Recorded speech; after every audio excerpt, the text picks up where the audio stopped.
Bienvenidos a este nuevo vídeo. Hoy les traigo una historia llena de misterio, tragedia y fenómenos paranormales. Ven a descubrir los oscuros secretos de la Mansión Lemp, uno de los lugares más embrujados de Estados Unidos. Suscríbete, dale like y acompáñanos en esta aventura paranormal. South 13th Street, Benton Park, St. Louis, Missouri. La Mansión Lemp ha sido reconocida como una de las 9 casas más embrujadas de Estados Unidos, según una publicación de la revista Life, debido a los numerosos reportes de fenómenos paranormales y apariciones fantasmales, muchos de ellos relacionados con los miembros de la desafortunada familia Lemp. Esta familia sufrió una serie de tragedias, incluida la muerte por suicidio de varios de sus integrantes, lo que contribuyó a la atmósfera siniestra que hoy rodea a la mansión.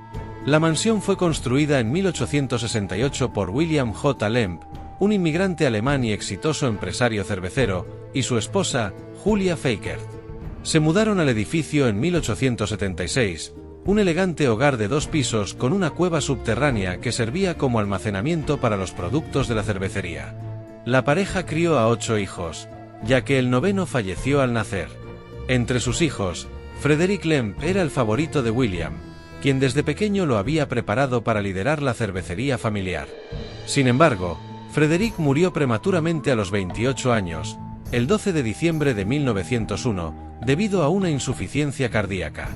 Este suceso devastó emocionalmente a su padre, quien mandó a construir el mausoleo más grande en el cementerio de Bellefontaine, como si presagiara que más tragedias acecharían a su familia.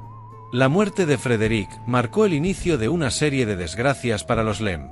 El padre, afectado profundamente por la pérdida de su hijo, se retiró del mundo de los negocios, dejando la dirección de la cervecería en manos de su hijo mayor, William Jr., conocido como Billy.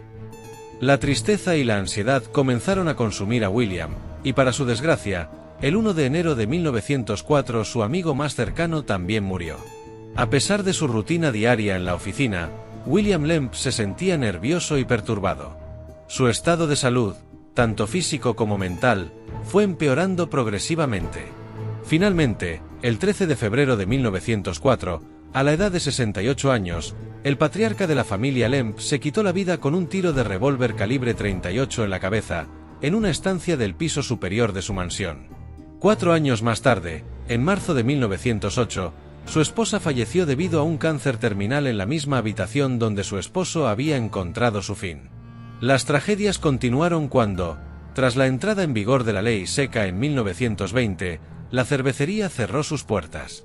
Poco después, el 20 de marzo de 1920, Elsa Lemp Wright, la hermana menor de Billy, de 37 años, murió en su cama por una herida de bala que, aunque oficialmente se declaró suicidio, muchos sospechan que pudo haber sido un asesinato encubierto. 2 años más tarde, el 29 de diciembre de 1922, Billy Lemp, con 55 años, también se quitó la vida de manera similar a su padre, disparándose en el corazón dentro de su oficina en la mansión. Para entonces, ya había mostrado signos de inestabilidad mental y física.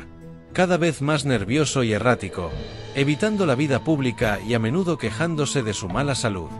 De los 4 hermanos Lemp, solo quedaban Charles y Edwin. Charles, quien nunca se involucró con la cervecería, remodeló la mansión para convertirla en una residencia privada. Vivió allí con 2 sirvientes y su perro, desarrollando una obsesión con la limpieza y los gérmenes. Siempre usaba guantes y se lavaba las manos constantemente.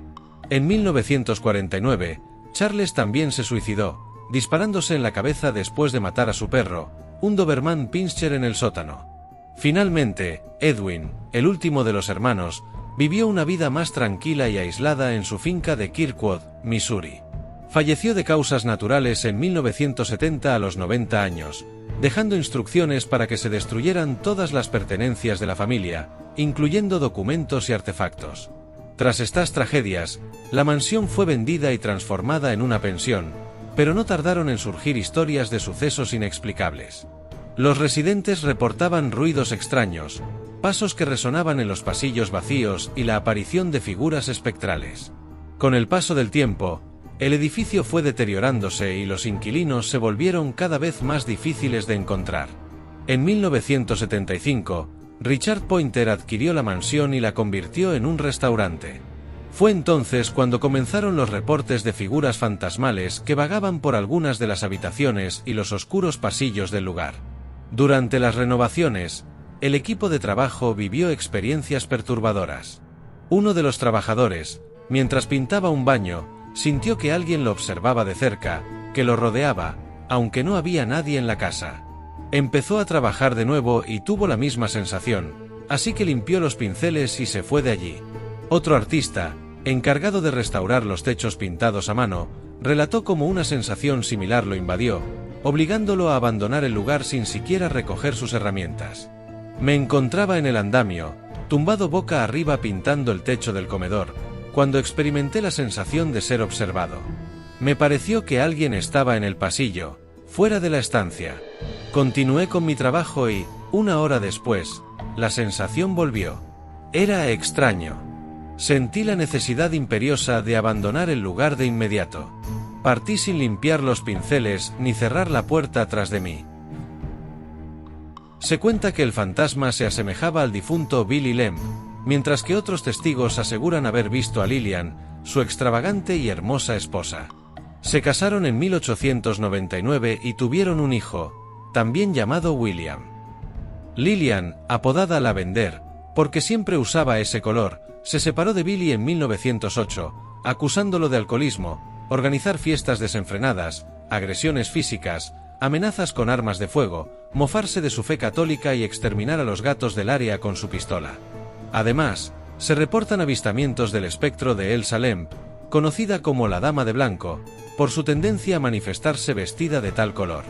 Los eventos paranormales más comunes en la mansión incluyen objetos que se mueven sin explicación, luces que se encienden y apagan solas, y puertas que se cierran por sí mismas, olores desconcertantes y penetrantes, figuras de sombras, puntos fríos inexplicables. Algunos visitantes aseguran haber escuchado misteriosas voces incorpóreas. El piano que suena cuando no hay nadie cerca, pasos en las escaleras y el ruido de patear una puerta, una vela que se encendió inexplicablemente, el cajón de un mueble que se abre solo, objetos que desaparecen y aparecen en lugares diferentes, e incluso el sonido de cascos de caballos fantasmas en las calles cercanas a la antigua cochera. Las áreas más activas incluyen la escalera principal, el ático y el sótano. Los visitantes afirman haber observado la aparición de un perro fantasmal en compañía de un espíritu masculino inquietante. Según los psíquicos, el hombre sería Charles Lamb, quien se presenta junto a Cerva, su desdichado perro fantasma. Con el paso del tiempo, tanto el personal como los visitantes del lugar han informado de múltiples encuentros con el denominado niño de cara de mono, que supuestamente sería el espíritu de Zeke, el hijo menor de William y Julia. Según la leyenda local, Zeke fue obligado a vivir oculto en el ático de la mansión a causa de sus deformidades físicas. Otras de las versiones dicen que podría haber sido el hijo ilegítimo de Billy Lamb, nacido con síndrome de Down y condenado a vivir escondido en el ático.